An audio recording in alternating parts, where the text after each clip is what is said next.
5 minute के लिए अगर आप अपने 5 सेंसेस ओपन करके यहाँ पर फोकस करते हो तो आपको चैप्टर में दोबारा कोई डाउट नहीं आने वाला है। ठीक, आपके पीआई सॉल्व होंगे, आपके न्यूमेरिकल्स आसानी से हो जाएंगे।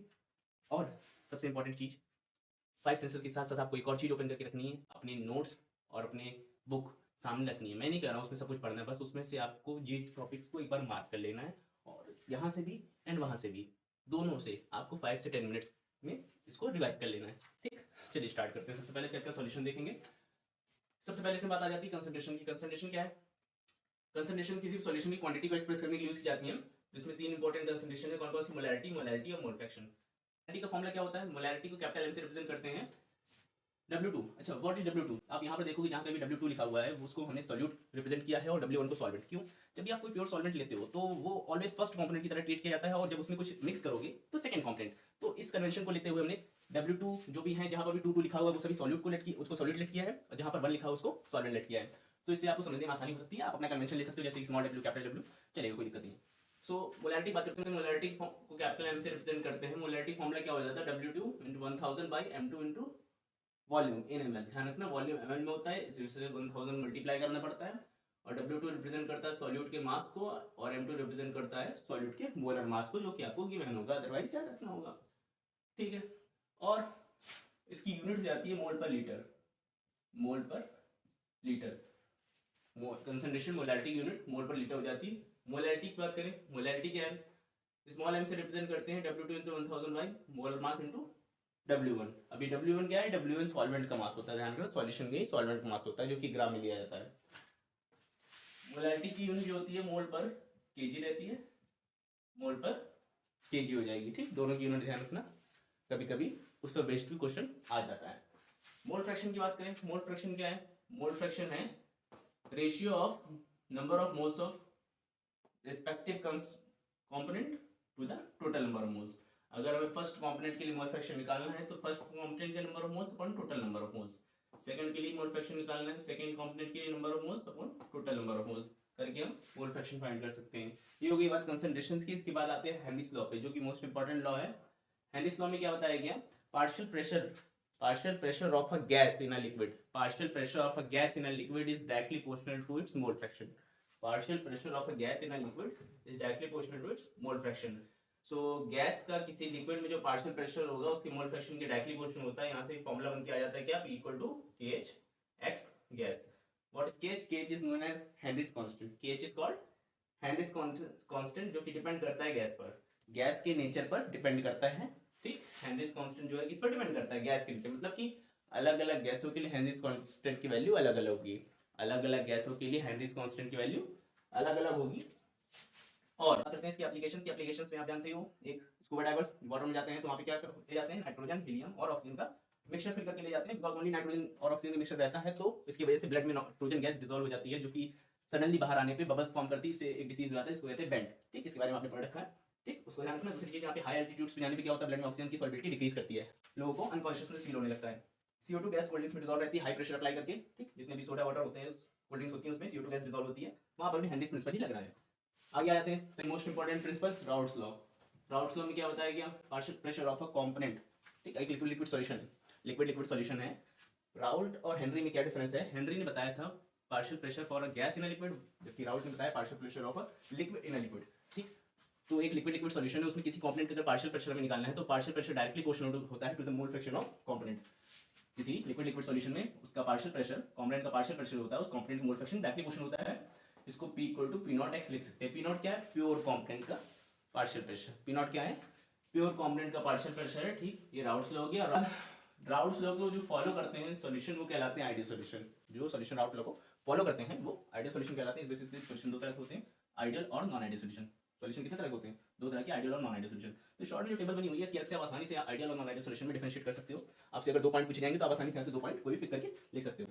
क्या बताया कि हम देखो, सबसे पहली बात आइडियल सॉल्यूशन की करें तो आइडियल सॉल्यूशन जो राउट लॉ को फॉलो करते हैं, नॉन आइडियल फॉलो नहीं करते हैं।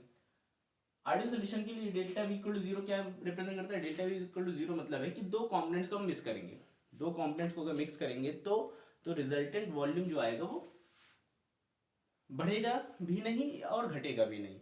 दो कंपोनेंट्स को मिक्स करने पर वॉल्यूम ना बढ़ेगा ना घटेगा। फॉर एग्जांपल, हमने 20 ml एक कंपोनेंट का लिया है, 40 ml दूसरे कंपोनेंट का लिया है, दोनों को मिलाया, कितना हुआ? 60 ml। 60 ml ही होना चाहिए, 60 से ज़्यादा नहीं, 60 से कम नहीं। तो वो बात बताई जा रही है, चेंज इन वॉल्यूम जीरो रहना चाहिए। चेंज इन वॉल्यूम जीरो रहेगा, चेंज इन एंथैल्पी जीरो होगा, किसी भी तरह की हीट ना इवॉल्व होगी ना ही एब्जॉर्ब होगी। टोटल प्रेशर जो होगा दोनों कंपोनेंट्स के वार्षिक प्रेशर के सम के इक्वल होगा एक आइडियल सॉल्यूशंस के लिए। वहीं पर नॉन आइडियल के लिए क्या होगा कि चेंज इन वॉल्यूम जीरो नहीं होगा, वॉल्यूम आइदर इंक्रीज कर जाएगा डिक्रीज कर जाएगा। चेंज इन एनर्जी जीरो नहीं होगा, आइदर इंक्रीज कर जाएगा आइदर डिक्रीज कर जाएगा। और टोटल प्रेशर भी या तो इंक्रीज कर सकता है तो डिक्रीज कर सकता है। इस बेसिस पे आगे सॉल्यूशंस को फिर से दो कैटेगरी में कैटेगराइज किया गया था। एग्जाम्पल ध्यान रखना, नियरली जिनके मोलर मासेस इक्वल होते हैं, एक दो कार्बन डिफरेंस होता है, वो आइडियल सॉल्यूशन बनाते हैं, जैसे कि बेंजीन, टॉलुइन, हेक्सेन, हेप्टेन। दूसरा नॉन आइडियल की बात करें, नॉन आइडियल में देखो ये एग्जांपल कुछ हो सकते हैं, HCl वाटर, क्लोरोफॉर्म स्टोन, बाकी सारे और एग्जांपल्स आप अपनी एनसीईआरटी बुक से पढ़ सकते हो। ठीक, इसके बाद बात आती है आइडियल नॉन आइडियल के बाद। ये नॉन आइडियल जो है उसको दो पार्ट में कैटेगराइज किया गया, क्या, पॉजिटिव और नेगेटिव। पॉजिटिव क्या है, ऐसे सॉल्यूशन जो राउट लॉ से पॉजिटिव डेविएशन दिखाते हैं। नॉन आइडियल क्या है, जो राउट लॉ से डेविएट होते हैं, लेकिन पॉजिटिव जो राउट लॉ से पॉजिटिव डेविएशन दिखाते हैं, राउट लॉ से क्या करते हैं, पॉजिटिव डेविएशन दिखाते हैं। तो इनमें क्या होगा, देखो चेंज इन वॉल्यूम पॉजिटिव रहता है, पॉजिटिव है तो चेंज इन वॉल्यूम पॉजिटिव रहता है। इट मीन्स कि वॉल्यूम इंक्रीज कर जाता है, दो कंपोनेंट्स को मिक्स करने वॉल्यूम इंक्रीज कर जाता है। Delta H positive, it means दो कंपोनेंट मिक्स करने पे एनर्जी इंक्रीज कर जाती है, मतलब एनर्जी इवॉल्व होगी। ये क्या रिप्रेजेंट कर रहा है, टोटल प्रेशर इज ग्रेटर, मतलब टोटल प्रेशर इंक्रीज कर जाता है, दोनों कंपोनेंट्स के इनिशियल प्रेशर की सम से ज्यादा हो जाएगा। एग्जांपल ध्यान रख सकते हो क्या, कार्बन डाइसल्फाइड, एसीटोन। वहीं पर नेगेटिव डेविएशन की बात करें तो वहाँ पे सब कुछ नेगेटिव हो जाता है, सेम चीज डिक्रीज कर जाएगा वॉल्यूम। ठीक, रिजल्टेंट वॉल्यूम डिक्रीज कर जाएगा, रिजल्टेंट एनर्जी डिक्रीज कर जाएगी और टोटल प्रेशर भी डिक्रीज कर जाएगा। इसके एग्जांपल के लिए क्या लिख सकते हैं, HCl और वाटर। ठीक, इसके बाद आता है एजियोट्रॉप्स। एजियोट्रॉप्स क्या होते हैं, एजियोट्रॉप्स ऐसे सॉल्यूशन होते हैं जो कांस्टेंट टेम्परेचर बॉयल होते हैं। जनरली क्या होता है कि दो कंपोनेंट्स को अगर हम मिक्स करते हैं तो कभी वो कांस्टेंट फिक्स टेम्परेचर बॉयल नहीं होते हैं। इसी कांस्टेंट कॉन्सेप्ट पे आपने फ्रैक्शनल डिस्टिलेशन को पढ़ा है, जिसकी हेल्प से हम दो लिक्विड्स को उनके बॉइलिंग पॉइंट के बेसिस पे अलग अलग कर सकते हैं। बट अगर वो एक एजियोट्रॉप है तो नहीं कर सकते, तो उसको एक कांस्टेंट टेम्परेचर पे ही बॉयल किया जा सकता है, वो आसानी से कांस्टेंट टेम्परेचर पर ही दोनों एक साथ बॉयल हो जाएंगे। तो ऐसे सॉल्यूशंस को क्या कहते हैं, एजियोट्रॉप्स। अच्छा, एजियोट्रॉप्स क्या होते हैं, नॉन आइडियल सॉल्यूशन का पार्ट होते हैं। ठीक, तो ऐसे सॉल्यूशन जो कि कांस्टेंट टेम्परेचर बॉयल होते हैं एजियोट्रॉप्स कहलाते हैं। ये भी दो तरह के होते हैं, मिनिमम बॉइलिंग एजियोट्रॉप्स और maximum boiling azeotropes. Minimum boiling azeotropes और maximum boiling azeotropes. Minimum boiling azeotropes कहाँ मिलते हैं, पॉजिटिव डेविएशन में मिलते हैं, और मैक्सिमम बॉइलिंग एजियोट्रॉप्स कहाँ मिलते हैं, नेगेटिव डेविएशन में मिलते हैं। इनके एग्जांपल्स भी सेम ही रहेंगे। ठीक, जो पॉजिटिव डेविएशन के एग्जांपल है वो मिनिमम बॉइलिंग एजियोट्रॉप्स हैं, जो नेगेटिव डेविएशन के एग्जांपल है वो मैक्सिमम बॉइलिंग एजियोट्रॉप्स हैं। ठीक, तो ये कुछ बातें होंगी इधर। इसके बाद सबसे इंपॉर्टेंट रहती है कॉलिगेटिव प्रॉपर्टी। कॉलिगेटिव प्रॉपर्टीज क्या होती है, ऐसी प्रॉपर्टी सॉल्यूशन की जो कि नंबर ऑफ पार्टिकल पे डिपेंड करती है। किस पे डिपेंड करती है, नंबर ऑफ पार्टिकल पे। तो ध्यान रखना, कॉलिगेटिव प्रॉपर्टी प्रोपोर्शनल होती है नंबर ऑफ पार्टिकल की। जितने ज्यादा number of particle, colligative property की वैल्यू ज्यादा, और नंबर ऑफ पार्टिकल अगर डिक्रीज करेंगे तो कॉलिगेटिव प्रॉपर्टी की वैल्यू भी डिक्रीज करेगी। वहीं पर ये कॉलिगेटिव प्रॉपर्टी इनवर्सली प्रोपोर्शनल होती है मोलर मास की। ये चीज आप इनके फॉर्मूले में भी देख सकते हो कि हर बार इसके फॉर्मूले में मोलर मास और कॉलिगेटिव प्रॉपर्टी में इनवर्स का रिलेशन है। मीन्स अगर मोलर मास इंक्रीज करेगा कॉलिगेटिव प्रॉपर्टी इंक्रीज करेगी, और मोलर मास डिक्रीज करेगा कॉलिगेटिव प्रॉपर्टी इंक्रीज करेगी। ठीक, तो ये बात यहाँ से ध्यान रख सकते हो आप।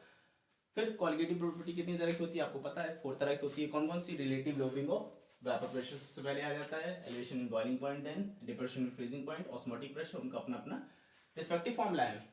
जहाँ पे relative lowering of vapour pressure की बात करें तो P not minus P S upon P not equal to I. अच्छा, आई हमने इसलिए यहाँ पे लगा दिया है और जगह लगाना भूल गए। आई जो है यहाँ पर ये आई लगा दिया। आई क्या होता है, आई बॉन्ड फैक्टर कहलाता है। अगर देखो किसी भी तरह के यहाँ पे डिसोसिएशन नहीं हो रहा है तो आई की वैल्यू आप 1 रख दोगे, और अगर डिसोसिएशन हो रहा है तो आई की वैल्यू आपको कैलकुलेट करनी पड़ेगी। तो पहले से ही फॉर्मूलों में आई की वैल्यू रखी हुई है, तो आप डायरेक्ट एक फॉर्मूला ये ध्यान रखो, अगर आपको क्वेश्चन में लिख कर दिया गया है कि डिसोसिएशन या एसोसिएशन हो रहा है तो आई की वैल्यू आपको निकालनी पड़ेगी या दी जाएगी, और नहीं दिया गया तो आई को आप नेग्लेक्ट कर सकते हो। तो सबसे पहले रिलेटिव लोअरिंग वाइब्रेशन की बात करें तो P not minus PS upon P not equal to I W2। देखो फिर से W2 क्या रिप्रेजेंट कर रहा है, सॉल्यूट को रिप्रेजेंट कर रहा है, और 1 क्या रिप्रेजेंट कर रहा है, सॉल्वेंट को। तो जहां जहां 2 है वो सब सॉल्यूट के लिए, mass of solute, molar mass of solute, molar mass of solvent और मास ऑफ सॉल्वेंट। ठीक, एलिवेशन इन बॉइलिंग पॉइंट की बात करें तो इसमें क्या है, delta T B equal to I K B into W2 1000 by M2 into W1। ठीक, जहां पर के बी क्या है, हम ध्यान देना, के बी मोलर एलिवेशन कांस्टेंट कहलाता है, इसको एब्लियोस्कोपिक कांस्टेंट भी कहते हैं। तीसरी प्रॉपर्टी आ जाती है डिप्रेशन इन फ्रीजिंग पॉइंट, जो कि delta T F equal to again I K F W2 1000 by M2 into W1 हो जाती है। KF क्या कहलाता है, मोलर डिप्रेशन कांस्टेंट कहलाता है, इसको क्रायोस्कोपिक कांस्टेंट भी कहते हैं। क्या कहते हैं, क्रायोस्कोपिक कांस्टेंट भी कहते हैं। इसके बाद आती बात ऑस्मोटिक प्रेशर की। ऑस्मोसिस आपने पढ़ रखी है, क्या होती है osmosis, flow of solvent molecules from a region of lower concentration to higher concentration through SPM is called osmosis. उसको प्रिवेंट करने के लिए जितना प्रेशर अप्लाई करना पड़ता है उसे ऑस्मोटिक प्रेशर कहते थे। पाई से रिप्रेजेंट करते हैं, pi equal to N by VRT, ये भी फॉर्मूला यूटिलाइज हो सकता है, और pi equal to W2 by M2 VRT भी फॉर्मूला यूटिलाइज हो सकता है। ध्यान देना, जहाँ पे V क्या है, लीटर में है, V क्या है, लीटर में रहेगा, टेम्परेचर केल्विन में रहेगा, R कहलाता है सॉल्यूशन कांस्टेंट।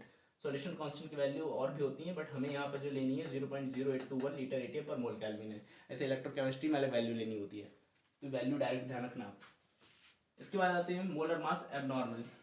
तो मोलर मास एबनॉर्मल कब हो जाते हैं, जब कोई सॉल्यूट, नॉन वोलेटाइल सॉल्यूट जिसको हमने डिसॉल्व किया, इलेक्ट्रोलाइट को डिसॉल्व किया सॉल्यूशन में, सॉल्यूशन बनाया, वो सॉल्यूशन में डिसॉल्व करने के बाद टूट जाता है या फिर जुड़ जाता है।